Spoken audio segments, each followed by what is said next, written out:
धर्म प्रेमी सज्जनों तथा भारत के बहुसंख्यक वालों, विशेष करके मैं ना चाहते हुए भी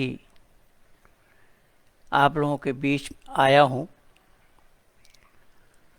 नुपुर शर्मा और जिंदल के प्रकरण को लेकर कि नुपुर शर्मा और जिंदल ने जो वक्तव्य दिया है हर चैनलों में उसे दिखाया जा रहा है और बीजेपी ने प्राथमिक सदस्यता से भी निष्कासित कर दिया उनके पता सहित चिट्ठी में। इसी पर ही मैं चर्चा करूंगा। मैं पंडित महेंद्र पाल आर्य, भूतपूर्व इमाम मस्जिद बरवाला बड़ी मस्जिद, जिला बागपत, जिस बागपत जिला के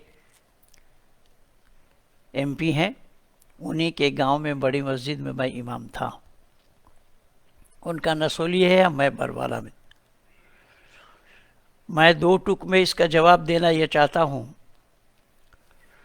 कि भले ही संपूर्ण भारत में नहीं विश्व के आंगन में एक भूचाल आया हुआ है कि जो बात कही गई उसके लिए माफ़ी मांगे। कौन माफ़ी मांगे? और माफ़ी मांगना नहीं, माफ़ी उन्होंने मांगी है, ने उन्हें गिरफ्तार करो।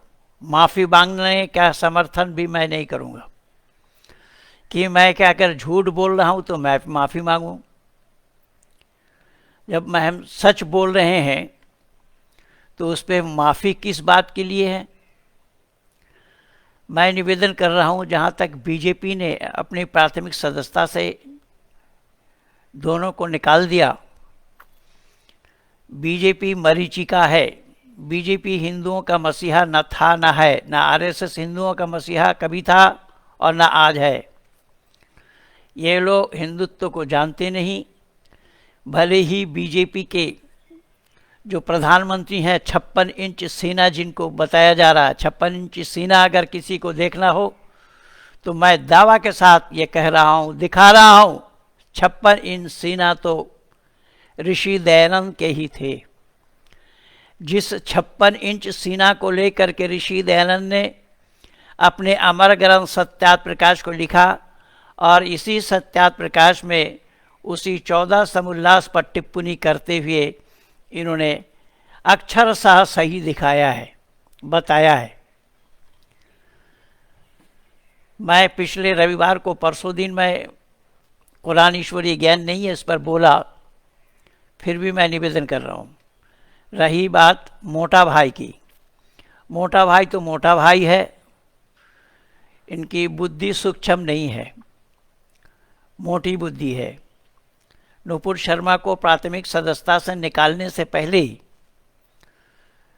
इसकी तहकीकात होनी चाहिए थी और ये बात कहाँ तक सही है उसकी पड़ताल करते हुए ही संपूर्ण भारत के ही नहीं अपितु संपूर्ण इस्लाम जगत को ये बता देना चाहिए था कि ये बात सच है या झूठ।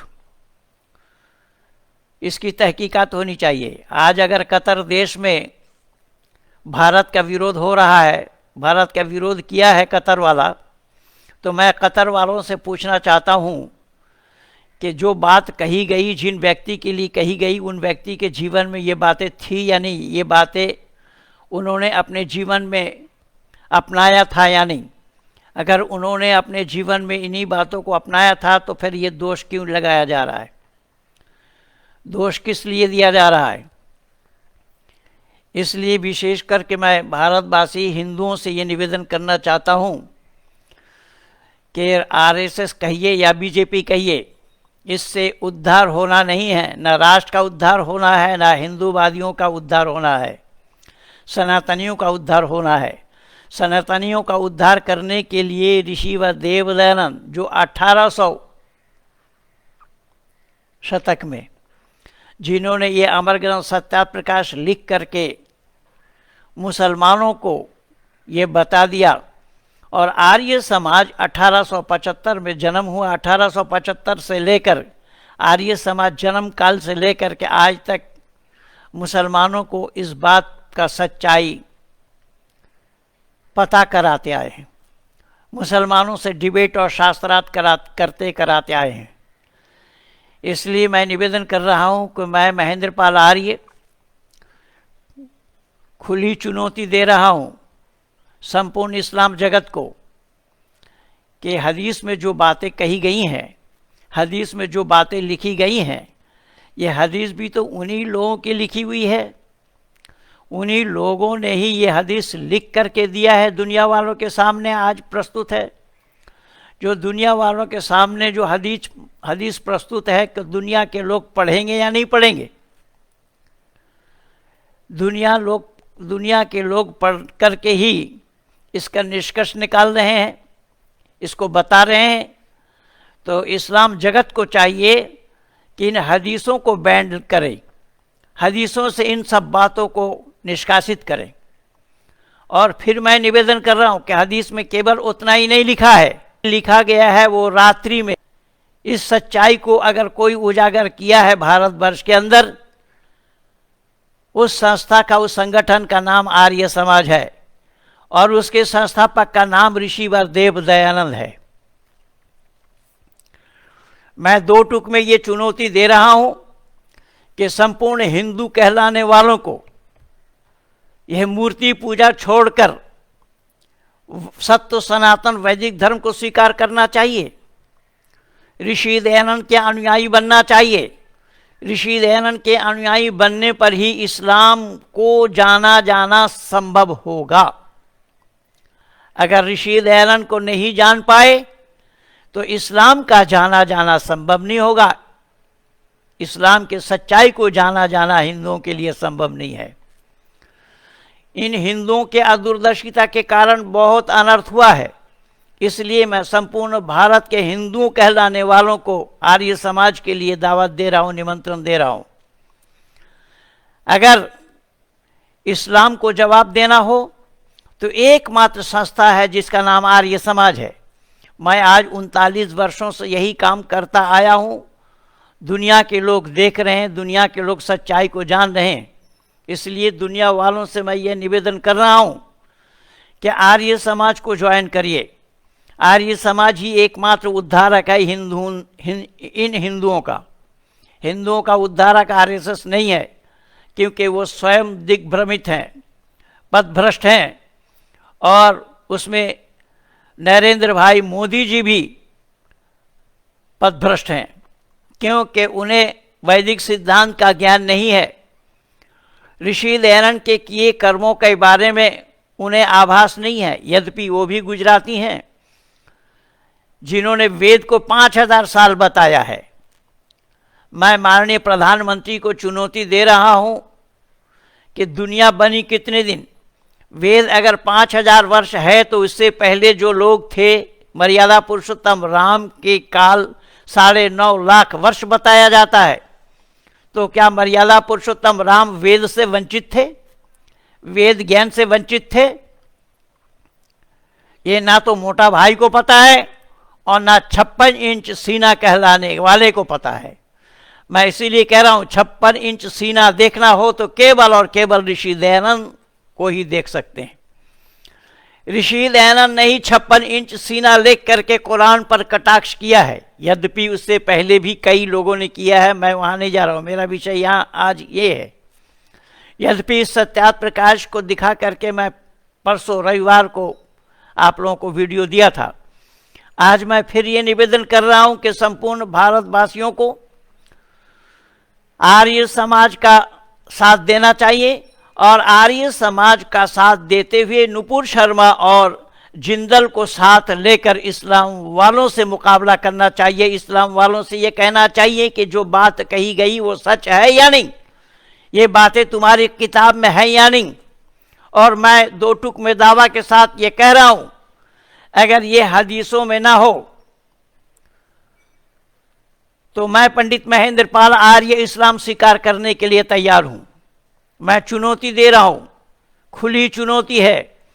अगर हदीसों में ये बात न मिले, एक नहीं कई हदीसों को मैं दिखा दूंगा, कई हदीसों से मैं दिखा दूंगा ये बात अक्षर सा सही है, और ये उन्हीं लोगों की लिखी हुई किताब है, उन्हीं लोगों की लिखी हुई ग्रंथ है। अगर वो लोग अपनी लिखी हुई ग्रंथों को मार्केट से हटा देते हैं, उठा देते हैं, तो लोगों का पढ़ना बंद हो जाएगा, कहना भी बंद हो जाएगा। यही सत्याप्रकाश केस को मैं दिल्ली हाई कोर्ट से इसी आर्गूमेंट के साथ जीता हूं। जब इसी सत्याप्रकाश पर बैन लगाने का प्रयास किया लोगों ने, तो मैं यही हवाला दिया था कि वो सत्याप्रकाश में जो बात लिखी गई है, ये बात इनके ओरिजिनल कुरान में लिखी हुई है या नहीं देखें। अगर ओरिजिनल कुरान में ये बातें लिखी हुई है तो कुरान में रहने से ही यहाँ सत्याप्रकाश में टिप्पणी की गई है, कुरान से वो हटा लेंगे तो सत्याप्रकाश अपने आप बैठ जाएगा। ये केस मैं दिल्ली हाई कोर्ट से जीता हूँ।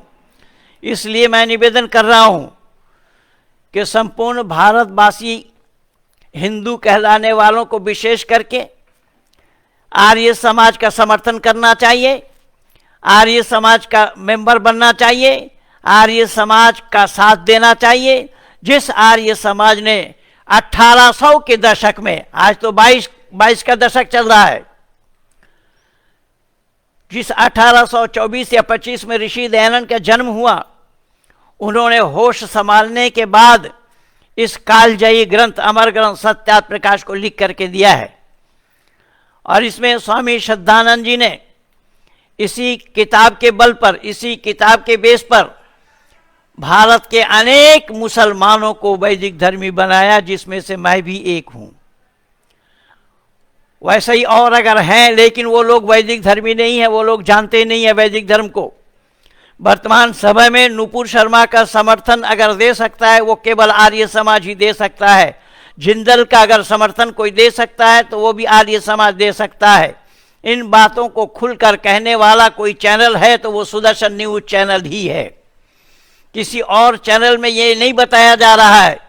कल मैं वारिस पठान को सुन रहा था, वारिस पठान कह रहा था बार बार कि उसको अरेस्ट करना चाहिए, उसको अरेस्ट करना चाहिए, पार्टी से निकालने से क्या होगा। अरे उसको अरेस्ट तो तब करे ये बातें थी या नहीं, तू बता, ये सच है या नहीं। जिनको महापुरुष माना जा रहा है, जिनको महापुरुष कहा जा रहा है, उन महापुरुष में ये बातें थी या नहीं, उनके जीवन की ये घटना है या नहीं। अगर उनकी जीवन की घटना है, तुम्हारी किताब में लिखी हुई है, तुम्हारी किताब से हवाला दिया जा रहा है, तो नुपुर शर्मा पर दोष क्यों लगाया जा रहा है। तुम अपनी किताब से हटा दो, तुम अपनी किताब से निकाल दो, लोगों का कहना बंद हो जाएगा, लोग बोलना बंद कर देंगे। इसलिए मैं अधिक ना बोलता हुआ केवल 2 टुक में इतना ही कहना चाहा कि नुपुर शर्मा और जिंदल का समर्थन एकमात्र आर्य समाज के द्वारा ही मिलना संभव होगा। कोई हिंदू इसका समर्थन नहीं दे सकता। और बीजेपी को, मोटा भाई को आप लोगों ने देख ही लिया है कि ये समर्थन देने के बजाय पर्दा झाड़ लिया, अपने पार्टी से निष्कासित कर दिया। आने वाला 24 में समय इनके लिए अच्छा नहीं आ रहा है। इन्होंने इसी तरीके से अपने लोगों के साथ विश्वासघात किया है। बंगाल में आज जो टीएमसी छोड़कर बीजेपी में आए थे, आज बीजेपी छोड़ करके टीएमसी में जा रहे हैं, उसका कारण भी यही है। बंगाल से जो लोग अपने जान जोखिम में डाल करके बीजेपी पार्टी का समर्थन किया, आज वो लोग अपने घर से बेघर हुए हैं। बीजेपी वालों ने आज तक उनकी खबर नहीं ली। ये विडंबना है। इसलिए आने वाला समय बीजेपी के लिए खूब अच्छा नहीं आ रहा है। पर मेरा प्रकरण बीजेपी नहीं है, मेरा प्रकरण केवल इस्लाम है। इस्लाम को अगर जवाब देना हो तो केवल आर्य समाज ही दे सकता है। किसी और संगठन में वो ताकत नहीं, वो दम नहीं कि इस्लाम वालों को जवाब दे सके। इस्लाम वालों को जवाब देने के लिए केवल इतना ही है, आप लोग आइए, आर्य समाज के सदस्य बनिए। इन्हीं शब्दों के साथ पंडित महेंद्र पाल आर्य, कहिए भारत माता की जय।